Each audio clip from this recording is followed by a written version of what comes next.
Hello students, स्वागत है आपका फिर से एक नई वीडियो में। इस वीडियो के अंदर हम समझते हैं न्यूक्लिक अम्ल के जैविक कार्य। दोस्तों, जैविक कार्य होते हैं, इसके अंदर हम दो चीज़ें पढ़ेंगे। एक पढ़ेंगे स्व प्रतिकृति अर्थात सेल्फ रेप्लिकेशन। डीएनए होता है वो अपना निर्माण कैसे करता है खुद, वो हम समझेंगे। और सेकंड हम देखेंगे कि न्यूक्लिक अम्ल होते हैं वो प्रोटीन संश्लेषण को किस प्रकार से नियंत्रित करते हैं, अर्थात प्रोटीन संश्लेषण का नियंत्रण। ये जो टॉपिक है छोटे छोटे और इसमें डेफिनेशन थोड़ी ज़्यादा है, फिर भी कोशिश करूंगा मैं समझाने की, तो वीडियो को एंड तक देखना। चलिए तो स्टार्ट करते हैं। दोस्तों, जैव अणु नामक चैप्टर का ये लास्ट वीडियो है और आपके केमिस्ट्री सिलेबस का भी ये लास्ट वीडियो है। इसके बाद आपका सिलेबस भी फिनिश हो जाएगा और चैप्टर भी एंड हो जाएगा। तो देरी ना करते हुए हम स्टार्ट करते हैं। दोस्तों, हालांकि डेफिनेशन मैंने यहाँ पर मेंशन कर दी है, बाकी हम समझते हैं कि सेल्फ रेप्लिकेशन स्व प्रतिकृति का मतलब क्या होता है। दोस्तों, इसका सिंपल सा मतलब होता है कि भाई साहब अपना डीएनए होता है, जो अपना डीएनए होता है वो डीएनए खुद नए डीएनए का निर्माण करे, नए डीएनए का निर्माण करे अपने जैसे। जो होता है पहले वाला, इसको बोलते हैं हम जनक। जो नया बनेगा इसको बोलेंगे संतति। तो एक्चुअल में जनक डीएनए एक होता है और संतति डीएनए बनते हैं दोस्तों दो। कितने बनते हैं? दो बनते हैं। जो नए बनते हैं उसको क्या बोलते हैं? संतति डीएनए बोलते हैं। तो यही होता है स्व प्रतिकृति।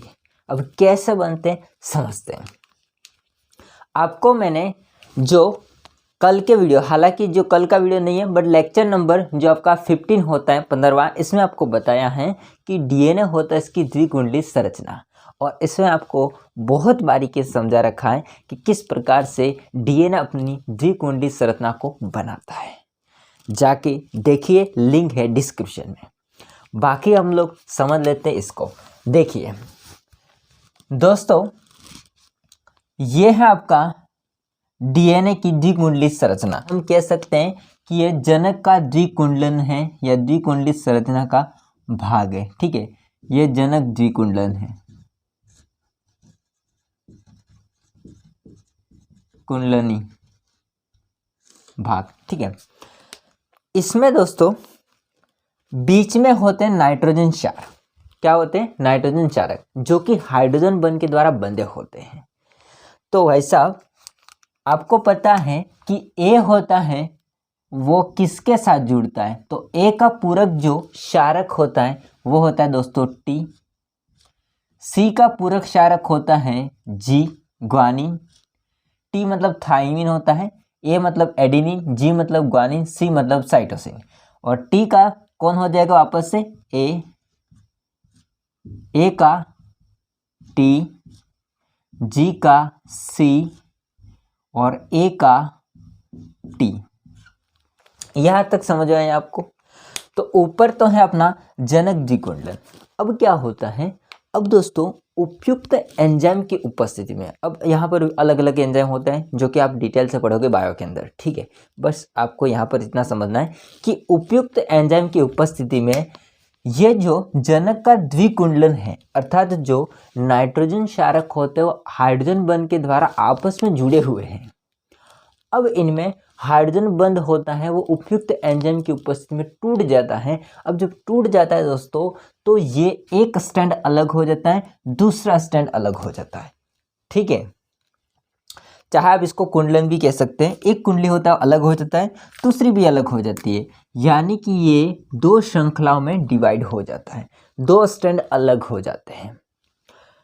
अब यहाँ पर जो भी नाइट्रोजन क्षारक है जो कि जनक, जिसको हम बोल सकते हैं स्टैंड। ठीक है, इसको हम क्या बोलते हैं दोस्तों? जनक स्टैंड।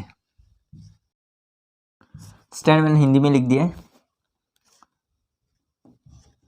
ये भी जनक स्टैंड है। इस जनक स्टैंड के विपरीत नया दोस्तों नाइट्रोजन क्षारक होते हैं, या फिर हम कह सकते हैं कि न्यूक्लियोटाइड होता है, वो जुड़ते जाते हैं। जैसे सी है तो उसके विपरीत पूरक जो क्षारक होता है वो होता है जी, जी का हो जाएगा सी, ए का हो जाएगा टी, ए का हो जाएगा टी, सी का हो जाएगा जी। तो ये जो नया बना है इसका क्या नाम होगा? तो दोस्तों इसका नाम हो जाएगा संतति स्टैंड। क्या नाम हो जाएगा?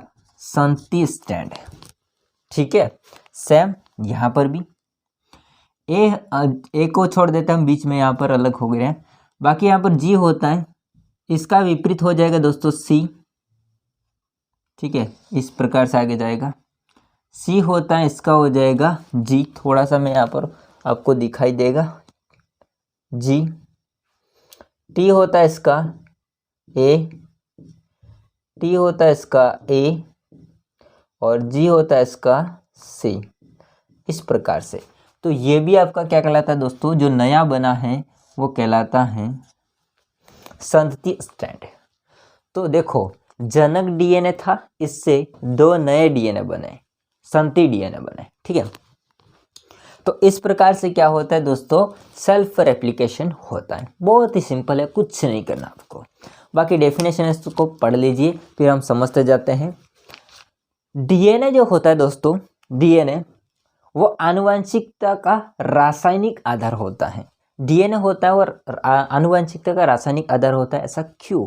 क्योंकि हमारे जो लक्षण होते हैं वो हमारे आने वाली पीढ़ी में स्थानांतरित होते हैं। यानी कि आनुवंशिक गुण लक्षणों का जो स्थानांतरण करने का काम करता है एक पीढ़ी से दूसरी पीढ़ी में, वो कौन करता है? डीएनए करता है। इसलिए इसको क्या कहा गया? आनुवंशिकता का रासायनिक आधार।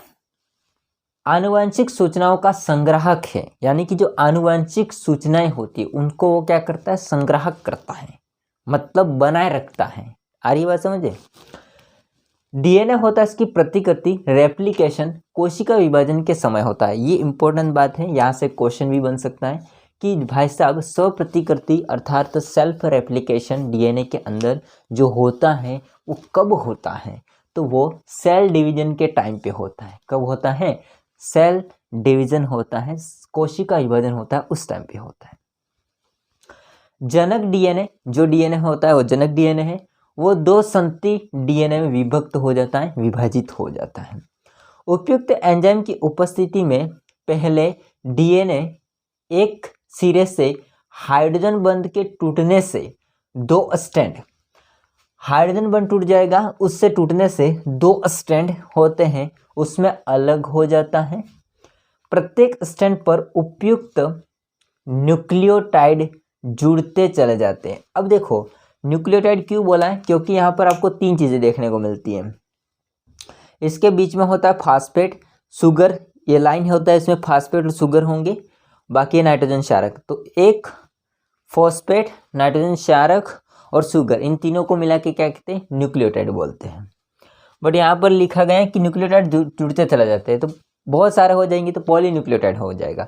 तो जो नए आने वाले हैं वो भी न्यूक्लियोटाइड ही हैं। तो नए आने वाले हैं जो कि इसके ऑपोजिट होंगे, पूरक होंगे, जिसको हम उपयुक्त बोल सकते हैं। तो उपयुक्त न्यूक्लियोटाइड होता है वो जुड़ते चले जाते हैं। ठीक है, और 2 समान संतति द्विकुंडलियां बन जाती है, और 2 समान संतति द्विकुंडलियां बन जाती है डीएनए की। अब इसमें एक बात है कि जनक डीएनए से आती है, एक कुंडली होती है, और जनक डीएनए से देखो एक स्ट्रैंड होता है वो जनक का है और दूसरा नया बना है। जो कि एक स्ट्रैंड या एक आपकी कुंडलियां होती है वो जनक डीएनए से आती है और दूसरी नई बनती है। इस कारण से इसको कहा जाता है जनक स्ट्रैंड या फिर संतति स्ट्रैंड कहा जाता है। बाकी ये अलग सा टॉपिक है। ठीक है, मैंने इसको समझा रखा है। तो ये था दोस्तों आपका स्वप्रतिकृति डीएनए का सिंपल सा टॉपिक है। ठीक है, अब हम समझते हैं सेकेंड, जो कि है प्रोटीन संश्लेषण का नियंत्रक। दोस्तों एक बात समझिए ध्यान से, अभी हम पढ़ेंगे प्रोटीन संश्लेषण का नियंत्रण। इसमें प्रोटीन संश्लेषण किस प्रकार से होता है पूरी प्रोसेस तो नहीं बता सकता, क्योंकि केमिस्ट्री का टॉपिक है, हम लोग बायो का तो नहीं पढ़ रहे। बस न्यूक्लियो अम्ल होता है, न्यूक्लिक अम्ल, वो किस प्रकार से प्रोटीन संश्लेषण का नियंत्रण करते हैं उसके कारण थोड़ी बहुत हम जानकारी लेंगे। ठीक है, स्क्रीनशॉट ले लीजिए। हाँ दोस्तों, अब हम समझते हैं प्रोटीन संश्लेषण का नियंत्रण।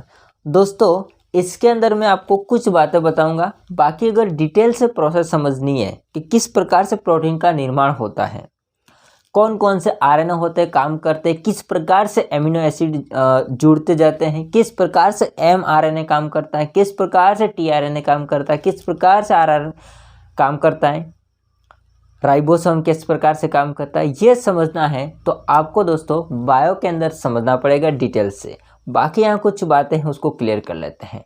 तो यहाँ पर एक्चुअली टॉपिक तो नहीं है, ये केवल है एमिनो अम्ल होता है प्रोटीन संश्लेषण का नियंत्रण किस प्रकार से करता है, ये टॉपिक है। ये प्रोटीन संश्लेषण किस प्रकार से होता है ये टॉपिक नहीं है। ओके, समझते हैं। देखिए, प्रोटीन का संश्लेषण होता है वो दोस्तों न्यूक्लिक अम्ल के द्वारा भी होता है। किसके द्वारा होता है? न्यूक्लिक अम्ल के द्वारा भी होता है। लेकिन वास्तव में अगर देखा जाए दोस्तों तो आरएनए के द्वारा होता है। विभिन्न प्रकार के आरएनए होते हैं उनके द्वारा होता है। तो विभिन्न प्रकार के आरएनए में अगर देखा जाए दोस्तों तो 3 आरएनए आते हैं। इसके प्रकार में मैंने आपको बताया था। एक होता है दोस्तों इसमें एमआरएनए, दूसरा होता है आरआरएनए, तीसरा होता है टीआरएनए। ये काम कैसे करते हैं वो आपको बायो के अंदर समझ में आएगा, ठीक है।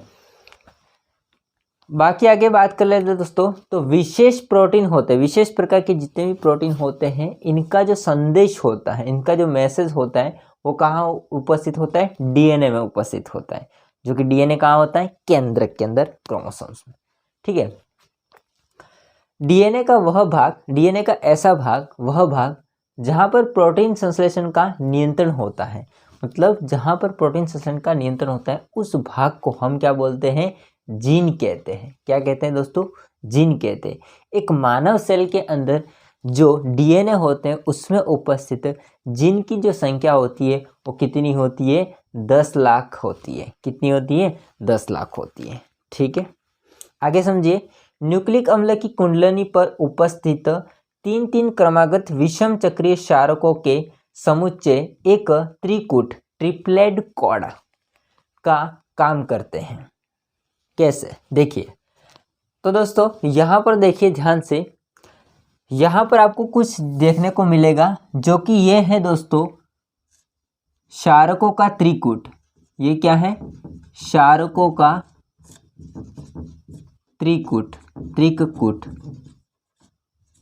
तो ये होता है दोस्तों ट्रिप्लेट कॉर्ड, ठीक है।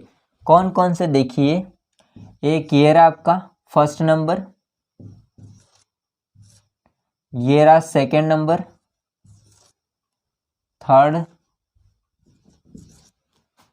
फोर्थ, फिफ्थ, इस प्रकार से, ठीक है। इनको क्या कहेंगे दोस्तों हम लोग?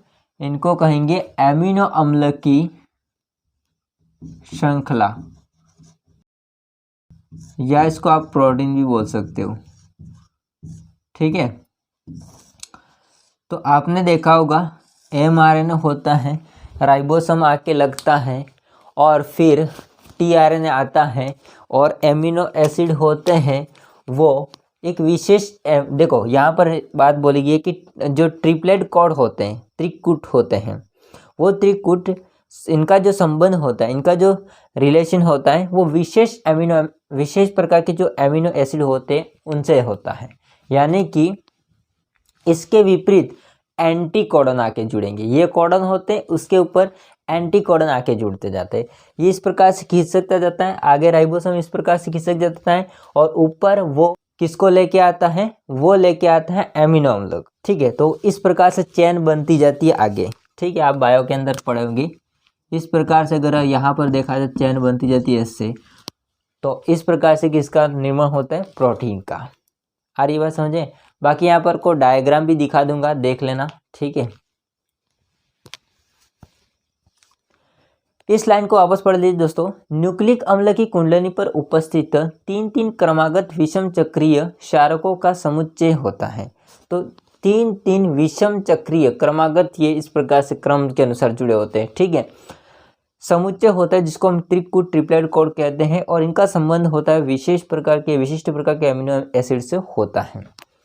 अतः अनेक त्रिकूट का निश्चित अनुक्रम, अनेक है ये, ठीक है, त्रिकूट होते हैं, ट्रिपलेट कोड, उनका अनुक्रम होता है विशिष्ट एमिनो अम्ल का निश्चित क्रम में व्यवस्थित करके प्रोटीन का संश्लेषण को वो नियंत्रित करते हैं।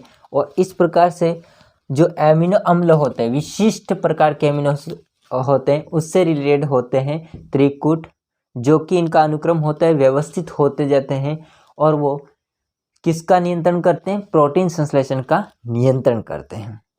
तो मेनली यहाँ पर टॉपिक हमारा है प्रोटीन संश्लेषण का नियंत्रण, न कि हमारा टॉपिक है प्रोटीन निर्माण या प्रोटीन संश्लेषण, ये टॉपिक नहीं है हमारा। प्रोटीन संश्लेषण का नियंत्रण कैसे होता है न्यूक्लिक एसिडों के द्वारा, ये टॉपिक है, ठीक है। तो दोस्तों ये था इस चैप्टर का लास्ट टॉपिक, जो कि था न्यूक्लिक अम्ल के जैविक कार्य, जिसमें आपने देखा कि स्वप्रतिकृति सेल्फ रेप्लिकेशन क्या होता है, कि एक जनक डीएनए होता है, उससे 2 संतरी डीएनए का निर्माण कैसे होता है। इसके अलावा आपने देखा कि जो न्यूक्लिक अम्ल होते हैं वो न्यूक्लिक अम्ल किस प्रकार से प्रोटीन संश्लेषण करते हैं, या फिर हम विभिन्न प्रकार के आरएनए होते हैं वो प्रोटीन संश्लेषण का काम करते हैं। जो त्रिकूट होते हैं वो आपने समझा। और दोस्तों इन त्रिकूट होते हैं, ट्रिपलेट कोड होते हैं, इनका संबंध विशेष प्रकार के एमिनो एसिड्स होता है, जो कि एंटी कोडन भी बोल सकते हैं, जो कि इस पर आकर लगते हैं। इस प्रकार से ये टॉपिक होता है, फिनिश होता है। और दोस्तों आपका जो केमिस्ट्री का सिलेबस होता है वो भी फिनिश होता है। तो इस वीडियो के डिस्क्रिप्शन में मैंने 2 भाग, केमिस्ट्री के फर्स्ट और सेकेंड दोनों भाग के प्लेलिस्ट होते हैं, उनका लिंक डिस्क्रिप्शन दे रखा है, जाके क्लिक करो, देखो प्लेलिस्ट में जाके ऑल चैप्टर को पढ़ लीजिए। और अब हम स्टार्ट करेंगे क्वेश्चन आंसर। तो दोस्तों मिलते हैं नेक्स्ट वीडियो में, तब तक के लिए जय हिंद, वंदे मातरम।